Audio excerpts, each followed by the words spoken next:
بيحكي عن واحد صاحبه عنده مرض الشك في الناس اللي بتشتغل عنده. كان عنده ست اسمها ام السيد بتساعد المدام، ما بيلاقيش الساعه يبقى ام السيد خدتها، ما يلاقيش النضاره يبقى ام السيد خدتها، وبيرجع يلاقي بعد كده الاتنين. المهم ان كان بيحوش جنيهات ذهب وصلوا ل 18 جنيه، وفي يوم بيدور عليهم ما لقاهمش. يبقى مين اخدهم؟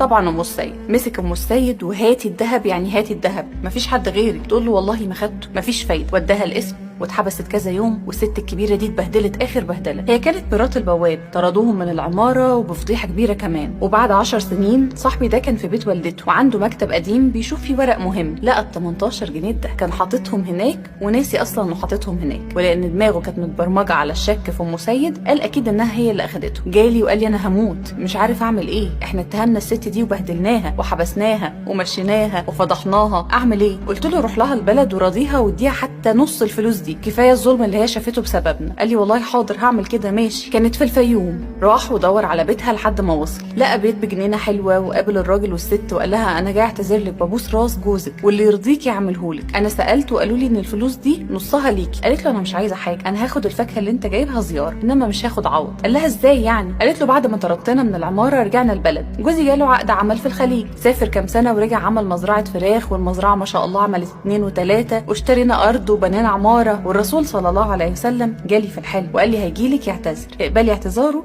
وما تقبليش العوض، لانه العوض على الله. انا عايزه نتعلم من القصه دي انه حرفيا وعسى ان تكرهوا شيء وهو خير لكم. تخيل ظلمه ليها نتج عنه ايه؟ اتفتح لهم باب رزق وخير وبركه من حيث لا يحتسب. ربنا ما بيقفلش